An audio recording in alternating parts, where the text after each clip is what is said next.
Home loan application trends have revealed that the number of single people would rather own a house alone than share with someone else.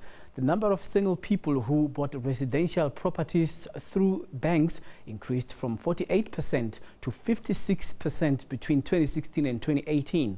Over the same period, single female buyers showed significant growth, surging from 22% to 28%, while single male buyers recorded a 2% increase from 27% to 29%.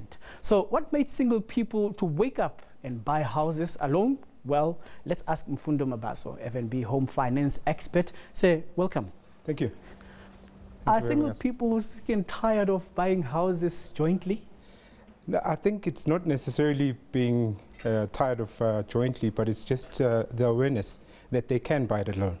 So they're not having to wait until they get married or to have to do it jointly with someone else. So I think it's just a confidence and an awareness of the importance of a property as an investment and an asset. But can we say overtly is avoiding the consequence of having to battle it out with somebody in case they get married in the future, having to share a property, and you know dual ownership also has some future implications? So that could be, but I think in the main, people are taking the opportunity to say, look, my situation as it stands allows me to actually own a property on my own. I gain the investment value over time. The asset actually grows whilst I'm single, waiting for the right person to come along. So it's not necessarily that people are avoiding buying together, but it's just I am able to do it right now. In fact, we encourage people to, if you're unable to actually afford it on your own, you can actually bring in someone that you trust, a family member, a spouse, a brother, a business partner, to actually buy a property together. But the trend right now is that single people are showing more confidence and an awareness that I can actually buy a property on my own. What kind of properties are we looking at? Is it a single, what I wanted to ask about clusters as well as townhouses? So we are seeing a bigger sort of a share of sectional titles because people are gravitating towards the safety element of it. Predominantly, the single purchases are showing up in Gauteng and in the Western Cape. And in both those provinces, we're seeing a lot more purchases around the single sectional title purchases. This is not to say that the freehold are not seeing a good share, but I think even property developers right now are putting more stock on the market in the sectional title. And it is much easier from, as I said, the safety element point of view as well. Okay, so when it comes to new entrants, in as far as new buyers are concerned, yes, we have seen a trend that people would rather start by renting because they don't yet qualify for credit to buy a home loan due to credit risk. So at what age are we looking at this trend developing? So we're seeing more and more people entering the market at the age of about 25. I think they've gained a substantial sort of credit record.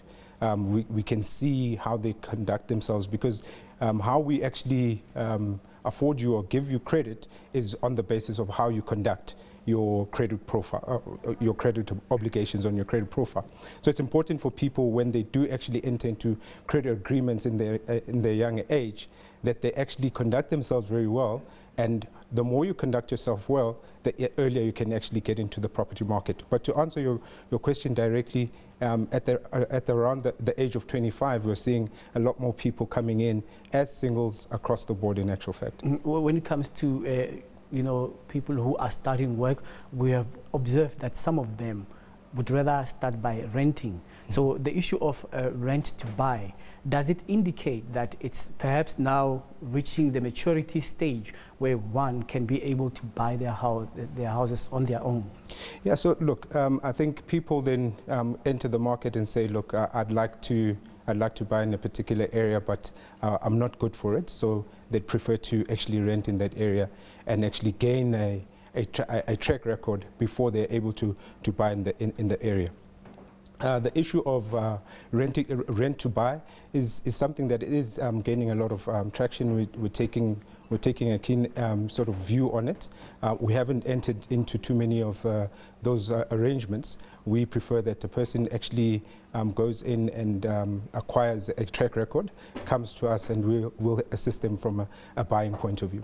Then when it comes to people who no longer afford to pay their bonds, we see a lot of houses in suburbs being on sale and in the market. Is this trend rather opening up for young people to go into suburban areas to buy properties that are over R1 million? Yes, and it's all based on your income. So what can you afford? Single buyers?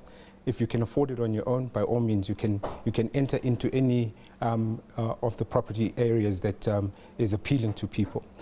There again is an opportunity for people to say, I would like to live in a particular area, but I cannot afford it on my own, and they can actually come in and buy with a trusted person as a co-buyer. So yeah, we are seeing quite a bit of a trend in right now. It is a buyer's market, so we're seeing a lot more buyer sort of people who are buying having a lot more ability to negotiate for a better price. All right. Thank you very much for making time to speak to us. Thank you. All right. We're speaking here to Mfundo Mabaso, FNB home finance expert.